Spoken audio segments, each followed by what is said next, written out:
நற்செய்தி வாசகம். ஏரோது பெத்லஹேமில் எல்லா ஆண் குழந்தைகளையும் கொன்றான். மத்தேயு எழுதிய தூய நற்செய்தியிலிருந்து வாசகம்.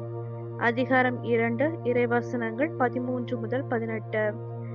ஞானிகள் திரும்பிச் சென்ற பின் ஆண்டவருடைய தூதர் யோசேப்புக்கு கனவில் தோன்றி, நீர் எழுந்து குழந்தையையும் அதன் தாயையும் கூட்டிக் கொண்டு எகிப்துக்கு தப்பி ஓடிச் செல்லும்.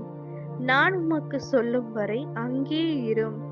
ஏனெனில் குழந்தையை ஏரோது கொல்வதற்காக தேடப் போகிறான் என்றார்.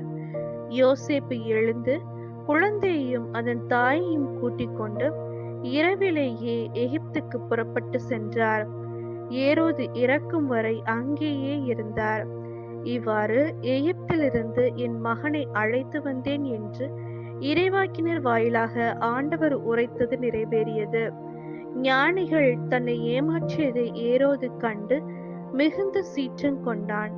அவன் அவர்களிடம் கருத்தாய் கேட்டறிந்ததற்கேற்ப காலத்தை கணக்கிட்டு பெத்லஹேமிலும் அதன் சுற்றுப்புறமெங்கும் ஆட்களை அனுப்பி 2 வயதும் அதற்கு உட்பட்டவையுமான எல்லா ஆண் குழந்தைகளையும் கொன்றான். அப்பொழுது ராமாவிலே ஒரு குரல் கேட்கிறது, ஒரே புலம்பலும் பேரழுகையுமாயிருக்கிறது. ராகேல் தன் குழந்தைகளுக்காக அழுது கொண்டிருக்கிறார். ஆறுதல் பெற அவர் மறுக்கிறார், ஏனெனில் அவர் குழந்தைகள் அவரோடு இல்லை என்ற இறைவாக்கினர் எரேமியா உரைத்தது நிறைவேறியது. இது கிறிஸ்துவின் நற்செய்தி. கிறிஸ்துவே உமக்கு புகழ்.